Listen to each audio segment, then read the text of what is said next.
मशेड़ी और देसा में सैनिकों के कातिल कौन और कितने, इसके ऊपर अभी भी संदेह बना हुआ है। नमस्कार, आप देख रहे हैं द न्यूज रूम 24 आवाज और मैं हूं दीपक खजूरिया। आखिर कितने आतंकी इस समय जम्मू रीजन में मौजूद हैं, उनकी तादाद कितनी है, वो किस किस तंजीम से हैं, इन सब के ऊपर कोई भी बयान नहीं दे रहा है, कोई आधिकारिक टिप्पणी नहीं हो रही है। कारण क्या है? कारण है आतंक की नई नीति, जिसके ऊपर भारतीय खुफिया एजेंसियां और सुरक्षा एजेंसियां लगातार काम कर रही हैं। आखिर रियासी में एक हमला होता है और वहां से लगातार सर्च चलती है, मगर आतंकी गायब हो जाते हैं। उसके बाद मशेड़ी में घात लगाकर एक हमला होता है, लगातार सर्च चलती है, मगर आतंकी गायब हो जाते हैं। फिर देसा में एनकाउंटर शुरू होता है, गोलियां चलती हैं दोनों ओर से, भारतीय जवान शहीद हो जाते हैं, सर्च होती है, मगर आतंकी गायब हो जाते हैं। कारण क्या है? क्या ये आतंक की नई नीति है? क्या पाकिस्तान से सब कुछ ऑपरेट हो रहा है?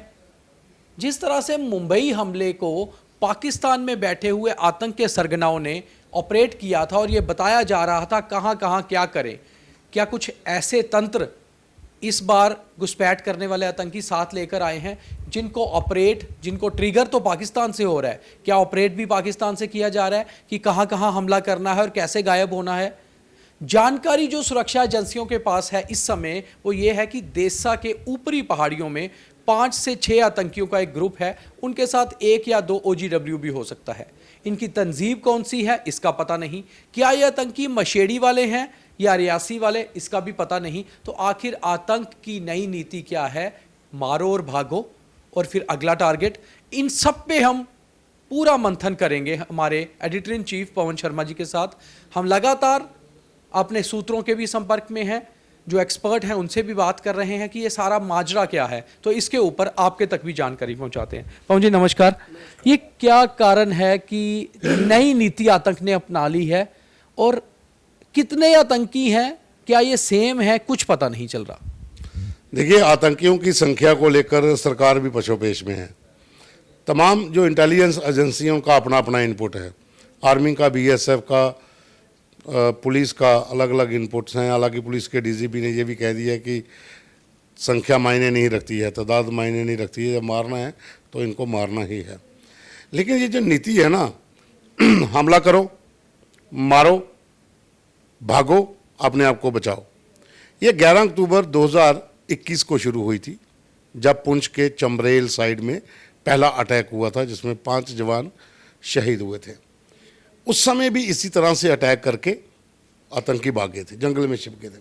फिर सर्च ऑपरेशन चलता रहा, उनको ढूंढने के लिए पूरा जो चंबरेल का इलाका, बटादूरियाँ का इलाका, उस पूरे इलाके पुंछ के भीतर सुरक्षा बलों ने तमाम जो इनके इनपुट्स थे एजेंसियों के, वो लेकर उन आतंकियों की तलाश शुरू की। उसके बाद लगातार हमले होते रहे। 21 के बाद फिर अगर आप 22 की बात करें, 23 की बात करें, तो इन 3 साल में बटादूरियाँ, अरजौरी का हिल केसरी, फिर आपका सुरनकोट, इन तमाम इलाकों में 8 बड़े हमले हुए, जिसमें 5 जवान एक बार 5, एक बार 5, एक बार 5, एक बार, जिसमें 2 मेजर भी थे, एक मेजर MB परंजल, कैप्टन MB परंजल और शुभम गुप्ता कैप्टन, ये 2 अफसर भी उसमें शहीद हुए।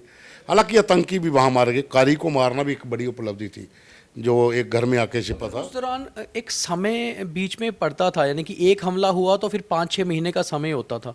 इस बार टू बैक 1-1.5 महीने में 3-4 हमले, तो आपको लगता है कि सेम ग्रुप पहाड़ों से इतनी जल्दी ट्रैवल कर रहा है इधर उधर?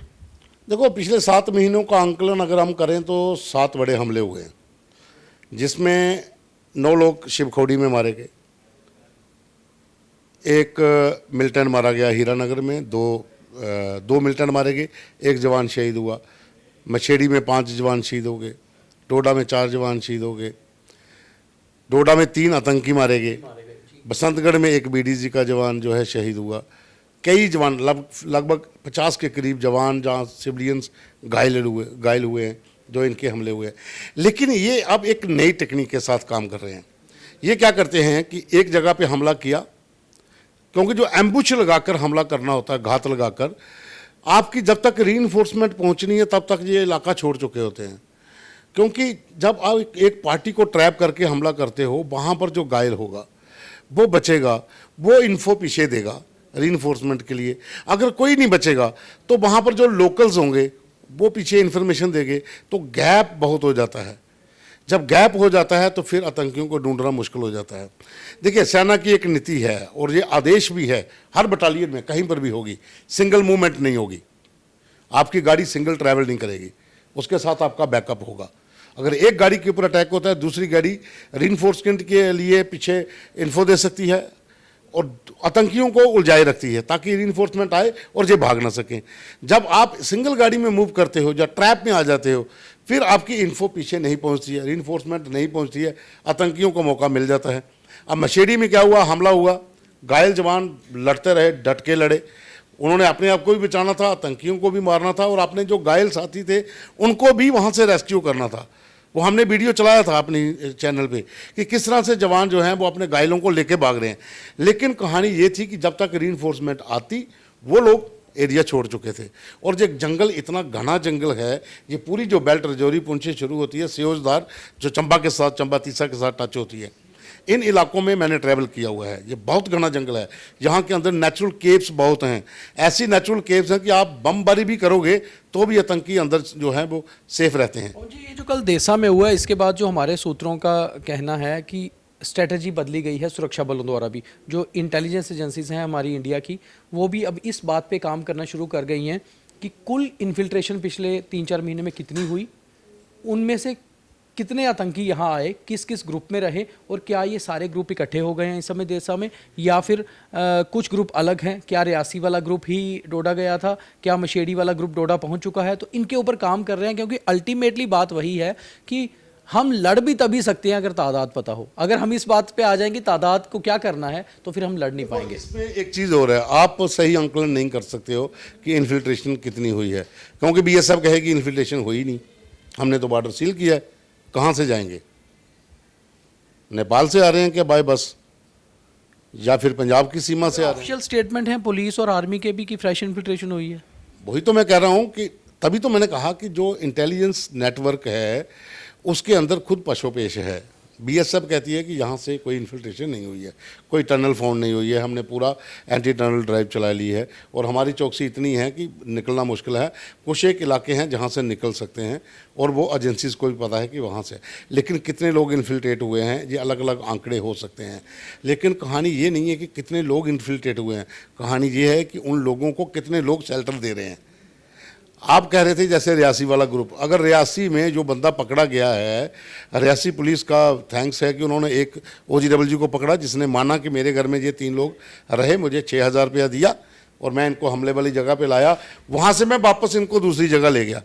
अब रियासी से आतंकियों को ट्रैवल करके मछेड़ी पहुँचना ये कोई तुक नहीं बनता, इतना लंबा ट्रैवल टेररिस्ट नहीं करता। मछेड़ी वाला ट्रैवल करके डोडा जा सकता है क्योंकि उसका रूट है, वो ऑलरेडी ट्रेडिशनल रूट रहे हैं।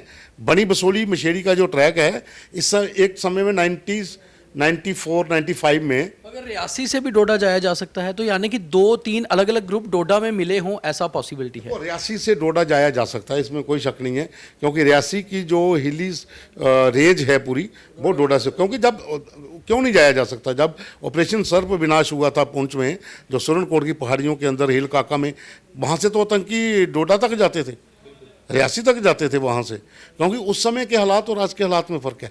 आजकल आतंकी जो है ट्रैवल तो करता है, लेकिन वो इतना लंबा ट्रैवल उसके लिए कर पाना मेरे ख्याल में बहुत मुश्किल है। हाँ, OGWG जो नेटवर्क हैं, जो स्लीपर सेल हैं, वो अपने साथ मूव तो करवा सकते हैं, लेकिन आप वेपन लेके इतना लंबा कैरी करेंगे, रास्ते में कहीं ना कहीं आपको कोई देख लेगा, क्योंकि कितना भी घना जंगल हो आपने रोड पे तो आना ही आना है। जंगल के रास्ते से आप इतनी दूर तो ट्रैवल कर भी नहीं सकते, आपके पास पानी खाने पीने का सामान आपको किसी ने प्रोवाइड करवाना है, तो कहीं ना कहीं भनक लग जाती है। लेकिन क्या होता है कि कुछ इलाके ऐसे हैं जहाँ पर, जैसे ये मशेड़ी वाला ग्रुप था, जो इनपुट्स आ रहे हैं कि वहाँ पर 5 आतंकी थे, 3 एक साइड पर 2 एक साइड से, वो डबल अटैक हुआ था गाड़ी के ऊपर, क्योंकि वीडियो में भी दिख रहा है कि जिस जगह पे आके गाड़ी रुकी है दोनों साइड पहाड़ है और एक पुली क्रॉस करते हैं तो वहाँ पर अटैक हुआ था, तो वो डबल अटैक था। तो ये मशेड़ी से निकल के 5 लोग डोडा में पहुँच जाएं, ये हो सकता है, कोई बड़ी बात नहीं है, वहाँ पहुँच सकते हैं क्योंकि उनका रूट है। क्योंकि डोडा में तो पहले भी 3-4 हैं, 3 मार दिए थे, छतरगाला में अटैक हुआ, आरआर कैंप में 2 जगह पे अटैक हुआ, तो वहाँ पर अगर 3 ग्रुप हैं, उनमें से 3 मार दिए हैं, तो हर ग्रुप में 2 से 3 की संख्या अगर आप काउंट करोगे तो 4-5 तो पहले थे, तो 5 ये वाले अगर वहाँ पहुँच गए तो 10 हो गए। और ऐसा पहले भी जो सोर्सेस की जहाँ पुलिस की खबर है कि 4 से 5 ग्रुप जो हैं वो डोडा, किश्तवाड़, कठुआ के इलाके में हैं, 3 से 4 ग्रुप रियासी, पुंछ और जौरी में हैं। तो अगर 3-3, 4-4 की भी संख्या लेते हो तो 40 से ऊपर आंकड़ा बन जाता है। तो अभी आपने मारे कितने हैं? 3 वहाँ मारे हैं, 2 सोलन को हीरानगर में मारे हैं, 5 ही तो मरे हैं अभी तक। तो फिर भी अगर 30-35 हैं तो वो जिस तरह से ये नई टेक्निक के साथ आए हैं, हमला करो, भागो, अपने आप को बचाओ, छिप जाओ, क्योंकि ओजी जो नेटवर्क है वो इनको सामान मुहैया करवा रहा है। मारो, भागो, छिप जाओ और फिर अगले हमले की तैयारी करो। अब ये नई नीति है आतंकी, इसको तोड़ने के लिए सुरक्षा एजेंसियां, खुफिया एजेंसियां लगातार काम कर रही हैं। मामला सिर्फ ये नहीं है कि तादाद कितनी है, मामला ये भी है कि इनको ओवरग्राउंड वर्कर और स्लीपर सेल किस तरह से सामान प्रोवाइड कर रहे हैं। सबसे पहले वो जो इनको प्रोवाइड किया जा रहा है उसको तोड़ना होगा। वो नेटवर्क तोड़ा जाएगा, जब ये भूख प्यास से तड़पेंगे तो फिर इनको मारना ज़्यादा आसान हो जाएगा। तो एक बड़े ऑपरेशन को लॉन्च करना होगा। हालांकि छोटे छोटे ऑपरेशन लगातार चल रहे हैं, मगर एक बड़ा ऑपरेशन लॉन्च करना पड़ेगा, जिस तरह से सर्प विनाश किया गया था, और तभी ये सारे आतंकियों का विनाश होगा। दीपक खजूरिया, द न्यूज़ रूम 24 आवाज़, जम्मू।